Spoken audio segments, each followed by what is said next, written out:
Welcome to Lines Behind Business, the podcast that shines a light on the diverse experiences of students here at Lambton College. I'm your host, Emily Mackie, a current business student on the journey myself. In each episode, we'll explore what it's really like to study business here at Lambton College, from classroom to co-op and everything in between. Plus, a glimpse into what's waiting for you after graduation. Whether you're tuning in to learn, laugh, or feel a little more connected, you're in the right place. So grab your headphones, settle in, and let's get started. In our last two episodes, we shared inspiring stories from Lambton alumni Ella Perry and current business students Ali Churchill and Jesse Hillier. But today, we're pulling the curtain back to give you an inside look at what really goes on behind the scenes at Lambton College. And as many of you saw on Instagram, this is a big moment for me. Our dream guest is finally here. Please welcome the president and CEO of Lambton College, Rob Kardas. Welcome to the show, Rob. Thank you. Thank you for having me. It's a pleasure to be here. It's such an honor to have you here with us today. As a student, I know it's easy to forget that the leaders of our college are real people with their own stories. And I'd love to change that. Would you share a little bit about yourself with the audience? Yeah, sure. My pleasure to do that. As I said, Rob Kardas, I'm the president and CEO of Lambton College. I was born and raised in Welland, Ontario, in the Niagara region, and went to Notre Dame High School in Welland. From there, proceeded to attend the University of Windsor for a period of 6 years, and got an undergraduate degree and master's degree. And then met my wife in Windsor, and my lovely wife Heather, who's a school teacher for the Lambton Kent District School Board. We're married and been married for I think it's going on 28 years here, so that's great. Been a great journey with her. She's my biggest supporter. And then, of course, I've had two children, Faith and Mackenzie. Faith is 23 in Teachers College currently, going to be an elementary school teacher, and Mackenzie is 18 in grade 12 here. So just going to decide on what her post-secondary journey looks like. In total, I've spent about 28 years, I think, now at Lambton College, and it's always been a pleasure to come to work every day. We've always got some challenges we're currently working through, but just always excited to be here, and I love this college. I love the people, and always been a great place to work. That's awesome. How did you start out at Lambton College? So back when I was graduating with my master's degree, my wife Heather had already had a teaching job here in the area in Wallaceburg, and that's where she's from originally. So I started to look at where there was employment related to my degree, which was a master's degree in sport business management, and came across the college and that they had just started a program in that area, sports and recreation administration. So just reached out to the relevant people. Dave Gotts, actually at the time, who's now retired, hired me, and the rest is kind of history. It's been a great career path in terms of going from part-time faculty to full-time faculty to associate dean, vice president, and now president. I've been president since July of 2021. Wow. So, it's been a great career. Wow. What has been the most rewarding part about leading Lambton College so far, and what has been the biggest challenge as well? Maybe I'll just start with the challenges first. One would have been most recently with the changes to immigration. In January 2024, the federal government made some very significant, swift changes to the way that they approve visas and just the whole landscape related to international education. And Lambton is a significant leader in this space and in a number of ways. So, we've had the changes there coming at us in a very quick and rapid way, and we've had to really respond, and it's significantly impacting our enrollment in the international education side. It is impacted our public-private partnerships in Toronto and Mississauga. So it's really forcing us down the road of having to reshape and reset the business model for Lambton College and the way that looks like, because we're moving from approximately 5,000 students in September 2023 to right around 3,000 now. So with that comes obviously the need to rethink, reshape, resize, and reset really the way that the college operates. And because many don't maybe like to look at it this way, but it's very much a business with financial statements, and obviously we work with the Ontario government as our key partner in the whole thing. But it's been a challenge on many fronts as we think about what can't we do anymore. What do we have to change? And then obviously our workforce is changing within that. So lots of challenges have come with that, and they are ongoing right now. So Yeah. we're working through it. But I will say, regardless of them, we are committed. We've almost been here for 60 years, and we will be here for another 60 and beyond. Yes. Just in the short term, it may look a little different as to the way the college operates and executes on its mission, which I am aggressively protecting, and that's student and community success. So we're very focused on that. In terms of the biggest reward, the best day on the calendar for me is convocation. And convocation, regardless of all these challenges, is always the day that just provides a personal reset to me, a reminder of just how important this work is. We actually have throughout the building have posted or asked our leaders to hang up the picture of Convocation Day to remind everyone what we're working towards, and everything we do works towards that day. And Convocation is just the culmination of so much work for our students. I think if I asked students who are there that day all that they had to overcome to get there, I would probably be pretty floored as to the adversity that they've had to deal with. And I know how important it is, because graduating provides that bridge to meaningful employment, which then provides the bridge to food security for their families, housing security, whatever it might look like. It's really important, and it just underscores the greater purpose that this work has, regardless of the challenges that are out there. We need to show up, and we need to do that for our students. Yeah, it helps you see the bigger picture It does. at the end. But looking ahead, how do you see higher education changing over the next decade, and how is Lambton preparing to adapt to these changes? Yeah, I think there's a couple things that come to mind, and it's hard to know because we're in the midst of this turbulence right now, where it might all land. But I think what it's going to do is really force post-secondary institutions to be more agile than ever.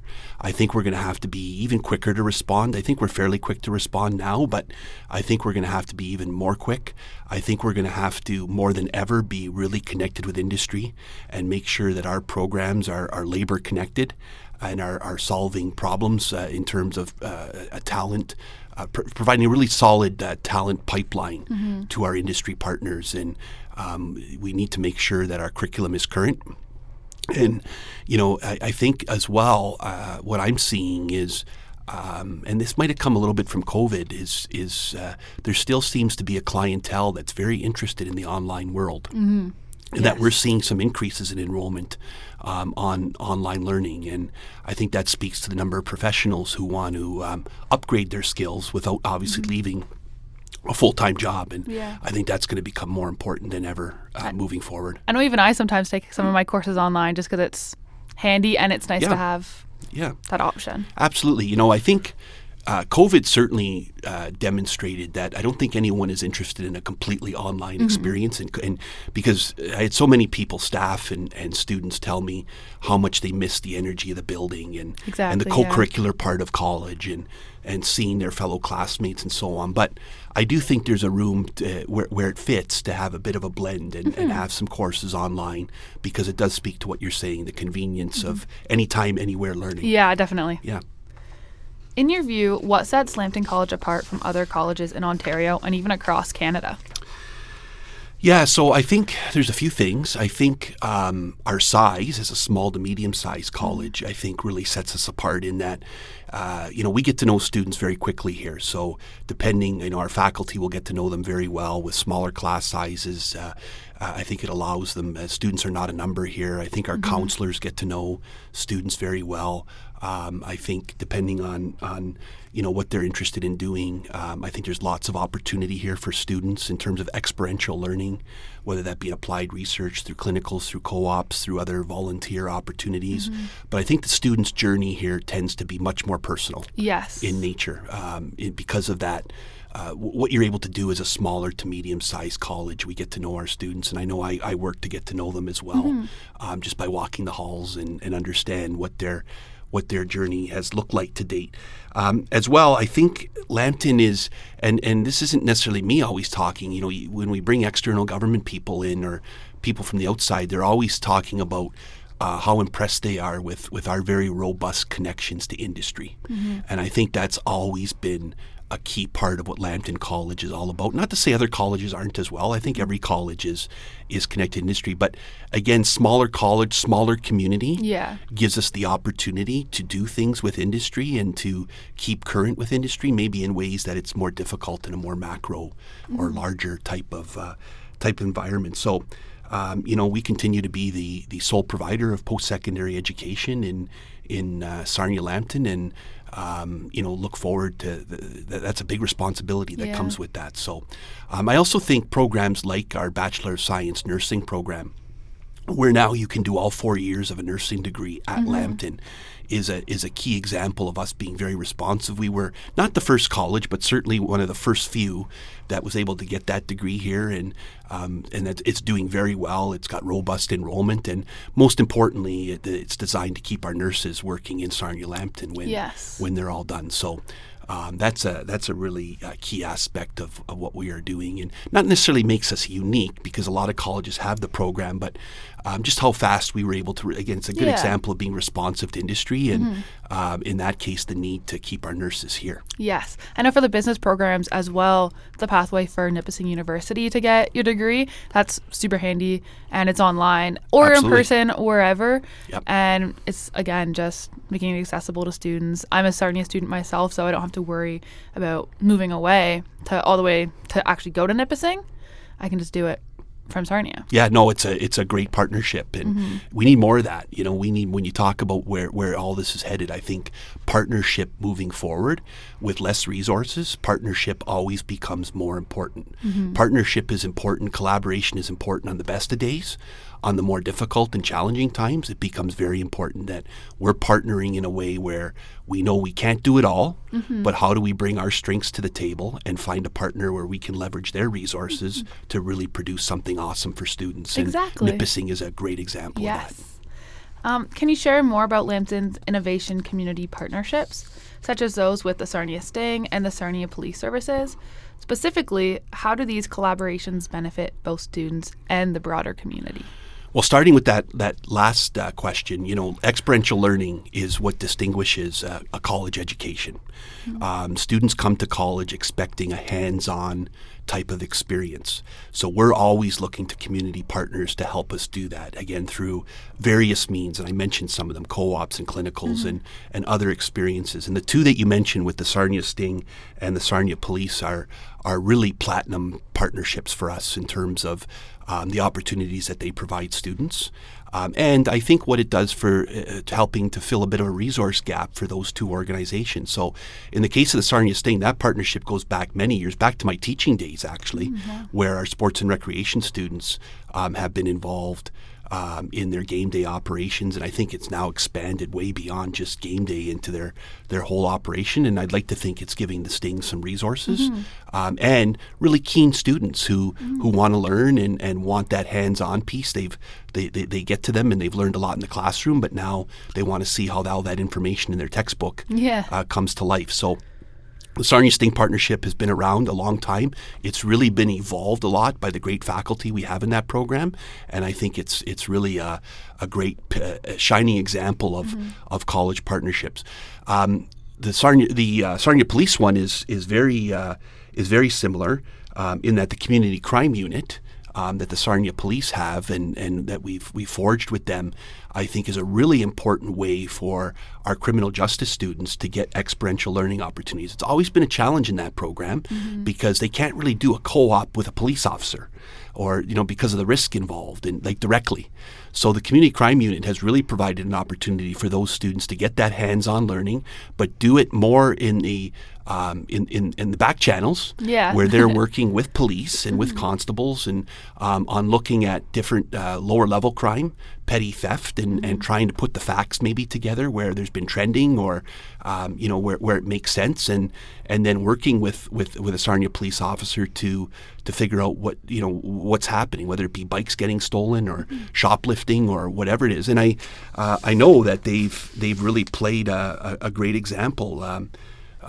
They've really played a key role with the Sarnia Police in terms of maybe just filling that gap of those lower level crimes that but providing a good resource for them that does a lot of that back room work. Shoplifting is a great example in that it's obviously considered a little less serious, but it really impacts our small business. Mm-hmm. And I think our students have been integral to solving a lot of those different cases where maybe it's been chronic in an area or with a certain store or business, and they've really shone in that. So those are two really important partnerships that are, I think, shining examples of the importance of experiential learning in a college education, in that you're not only learning in a textbook, but you're really getting that hands-on experience. Yeah, you get to go out in the community and see what's actually happening and get Absolutely. real experience. 100%. I know Lambton College has put a lot of emphasis on growing domestic enrollment and has now done so for 3 straight years. What kind of initiatives have contributed to this growth? Yeah, so you're absolutely right. We're very proud of it. It's 3 straight years. I mentioned earlier the challenge with international enrollment right now because of the change to immigration. But on the domestic side, we have seen 3 straight years, and I would suggest to you, looking at applications for September 2026, we're trending towards a 4th straight year of seeing very good growth in our on our domestic enrollment. Our programs are absolutely in demand. I think the fact that they are so industry connected is really important. And in terms of initiatives, the effort really starts with our marketing and recruitment area. They're so integral to obviously setting that tone. They do a great job of spreading the word about those exceptional programs, and they really they've really become extremely strategic over the years in terms of how we do that. But beyond them, after they set that tone, it's really a full college effort.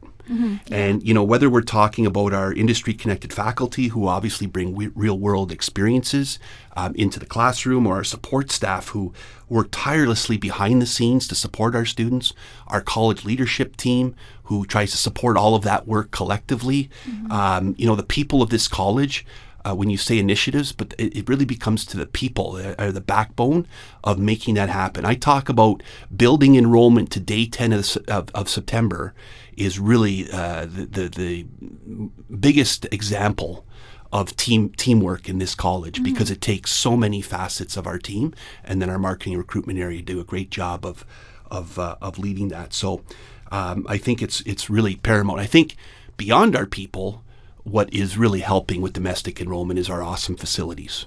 Over the years, we've had a facilities master plan. We've been able to invest new health building, new center of excellence, new athletic center.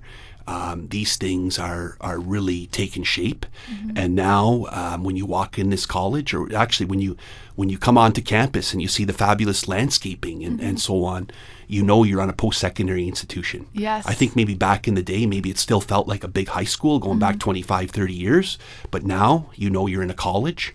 And I think that plays a really key role. And we're really proud of it. We're really proud to be that sole provider in Sarnia Lambton, and proud to have these awesome facilities that I think work behind our people to really support that effort on domestic enrollment. I know when I give tours, the first thing people always say is just, wow.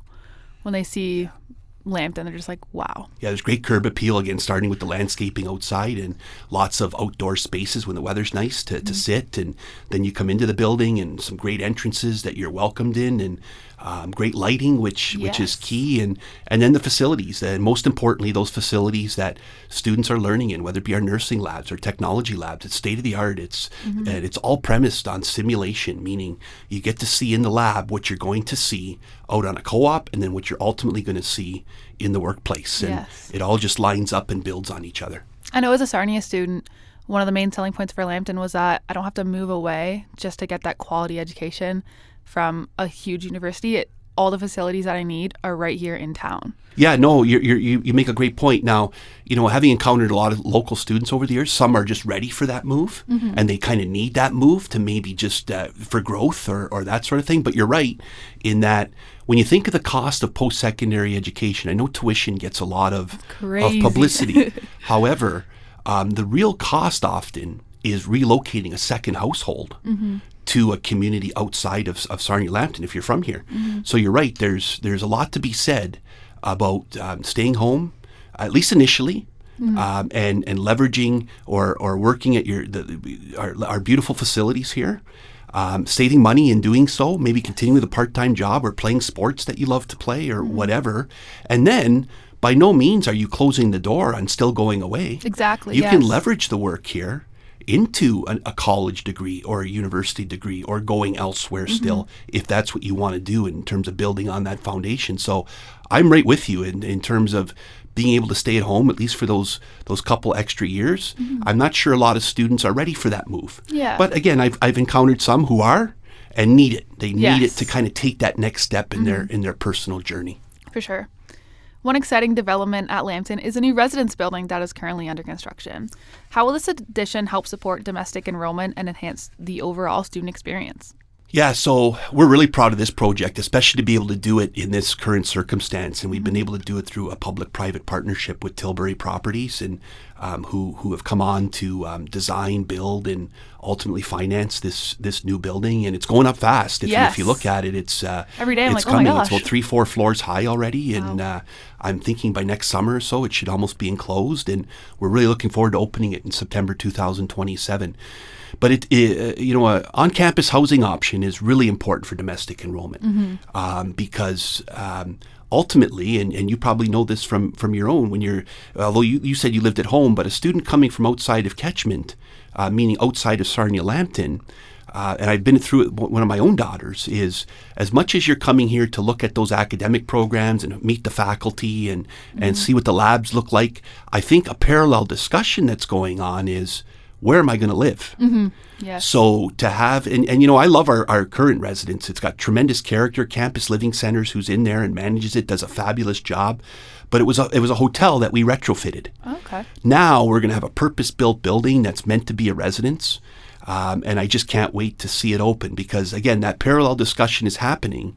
And we know that as much as the academic program and where is that going to lead me in terms of meaningful employment and who are the faculty and what are their credentials, what do the labs look like, what's the learning look like, as much as that's probably the primary conversation, conversation B is where are we going to live and how are we going to make this work? So we know a lot of our regional competition in other colleges have got newer residences. So I talk about this as being the crown jewel here. When you talk about our facilities and some of the things I said we've invested in or built brand new, the new residence is going to be the crown jewel on campus in terms of the student experience from a facility perspective. I was actually lucky enough to attend the groundbreaking ceremony. And from what I remember, the company working on residence actually helped build the original Lambton College building? They did, yes. Michael Kay, who's the principal of Tilbury, his grandfather ran the construction company back in the day that built a part of this current building we're in. So,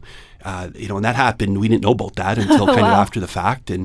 But again, it's just a great story, and it's great for Michael to now be obviously involved. And they've been great to work with so far. They're really engaged. I think they really understand the importance of a residence to a college experience and a student experience. And I'm just looking forward to getting that ribbon cut in September 27 and opening that building for our students and our community. It'll be a great addition. Yeah. Could you tell us more about the new outdoor gathering space currently under construction, and what will this bring to the Lambton community? Yeah, this is a great project, and this is going to be officially opened in June. I think we'll start to see some students coming and going from there here shortly, and that we should reach that substantial completion date. But this is a project. Our Indigenous outdoor space has been a project that has kind of been talked about since around 2013, 2014. It was part of our first ever Indigenous academic and student success plan to have this space. Thankfully, Suncor, a local refinery in Sarnia, helped to jumpstart this with a significant donation. And that got the ball really rolling from it just being on paper as a goal to actually happening. And, as a college, we're very committed to truth and reconciliation. We're very committed to what's our role as a Western teaching institution in that journey of truth and reconciliation. And this was an opportunity, in my view, to kind of put our money where our mouth is. And not only literally in terms of the money it costs to build it, but just in terms of backing up some things we've said about what we want to be as a college and how we want to support our Indigenous communities and Indigenous learners. So the outdoor space is going to be a great cultural space. It's going to be an example of trying to give back a little bit of what was taken. And it's going to be a space both for Indigenous students and non-Indigenous students. And I look forward to our students engaging with it because at the end of the day, and especially for our non-Indigenous students, we want them walking across the graduation stage, understanding, at least at an elementary level, the history in this country related to Indigenous people and understanding that so that they can, I don't think you can kind of be part of the puzzle to truth and reconciliation unless you understand that truth is, the word truth is first for a reason. Yeah. And you have to understand that truth in history before you can play a role in maybe getting to reconciliation. So, I know our school boards have done a lot of work with that, and then we can build on it and have our graduates go out and contribute. Can you share a little bit more about Lambton's new strategic plan, All In? Yeah, so All In, I'm really proud of this strategic plan. It's the first strategic plan since I've been president that we've designed. It's about focus, commitment, and shared responsibility. It reflects the idea that every part of the college plays a role in student and community success. And my goal with it was that everyone at the college that works here will see themselves somewhere in that strategic plan. At the core of it is a concept called the Lambton Way, which we've coined a little more formally in it, that really, at the end of the day, talks about exceeding the expected for our students and our clients. And it's, I think, unique to Lambton in terms of really defining what we want our culture to be and the way we want that to look. But it really reinforces Lambton's role as a trusted partner in the Sarnia-Lambton region and beyond. And I love the title All In. Yeah. And, this all came about just before the changes came with international education. But I think that title now becomes more important than ever in that we have to be all in in order to help transition the college through this challenging time. I love Lambton's focus on its students and thank you their experiences here. Now, I'm done. I'm done throwing questions at you now that are about Lambton. But where is your favorite spot to grab lunch on campus? Oh boy, there's a couple great spots.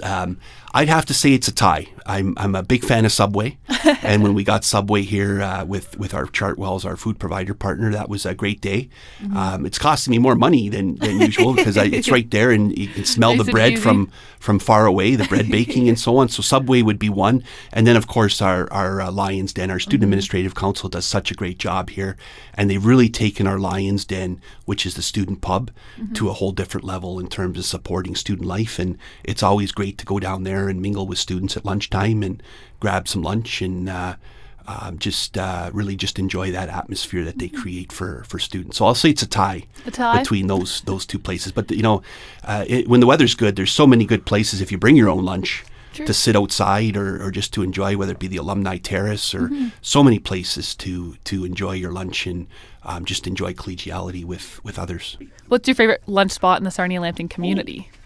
My favorite lunch spot in the Sarnia-Lambton community, I have to say where I end up a lot is Twisted Arm for lunch. It's really good food. It's got a lot of variety and it's nicely located if I'm just looking especially for a quick lunch. So that's always a great spot. And certainly from a family perspective, I always like to go to Twisted Arm as well because it's just good family time and you're never feeling rushed out of there, and it's a great spot to be. Awesome. Yeah. Well, that's all I have for today. I'm super thankful that you could come on today's episode, and it was absolutely amazing to hear from you today and what you're doing for the college and how we're continuing to grow. My pleasure. We're here for our students, so pleasure to be here. Did you enjoy this episode? Don't forget to tune in to the next one. You won't want to miss it. And don't forget, whether you're just starting out or planning your next step, there's a place for you here at Lambton College. Thank you for listening, and we'll catch you next time on Lions Behind Business.